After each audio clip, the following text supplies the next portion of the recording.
బట్టి విక్రమార్క గారు press meet పెట్టగానే మా గుంటనక్క గారు ప్రెస్ మీట్ పెట్టారు. గుంటనక్క గారు ప్రెస్ మీట్ పెడితే గుడ్డిగా ఫాలో అయిపోయి కేటీఆర్ గారు ఎనీ టెండర్ క్యాన్సిల్ అయిపోయింది. ఇక్కడ జరుగుతున్నది ఏంటి అని అంటే, మేము బాధపడేది ఏంటంటే, మేము కాంట్రాక్టర్ల పక్షాన మాట్లాడేటోళ్ళం కాదు, ఎప్పుడు కూడా కార్మికుల పక్షాన్ని, అధికారంలో ఉన్నా విపక్షంలో ఉన్నా. నేను రియాజన్ ఏం బాధపడుతున్నామంటే, గత 2 సంవత్సరాలుగా మేము గొంతు చించుకొని కార్మికుల సమస్యల గురించి మాట్లాడుతుంటే, ఎన్నడూ అసలు ఈ రాష్ట్రంలో సింగరేణికి ఇన్ఛార్జ్ అయిన మంత్రి గారు బట్టి విక్రమార్క గారు బయటకు వచ్చి మాట్లాడలేదు.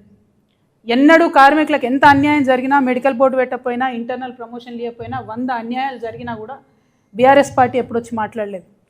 అదే ఒక తిమింగలం లాంటి కాంట్రాక్టర్కి అన్యాయం జరుగుతుంది, ఎక్కడ ఈ టెండర్ చేజారిపోతుంది అనగానే మొత్తం బీఆర్ఎస్ పార్టీ నాయకులందరూ వచ్చి వారి కొమ్ముగాయడం అంటే నిజంగా చాలా దారుణం. ఇది ఎందుకోసం ఈ మాట చెప్తా ఉన్నామంటే, అసలు నైని అనేటటువంటిది 2015లో మనకు తెలియదు.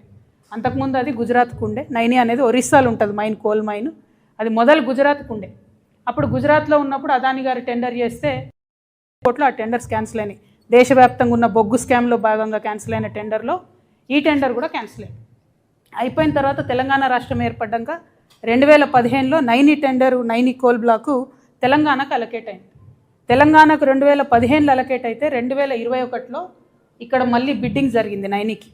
జరిగినప్పుడు అదాని గారు మళ్ళీ వచ్చినప్పుడు మళ్ళీ 44% ఎక్సెస్ వేశారు. ఇది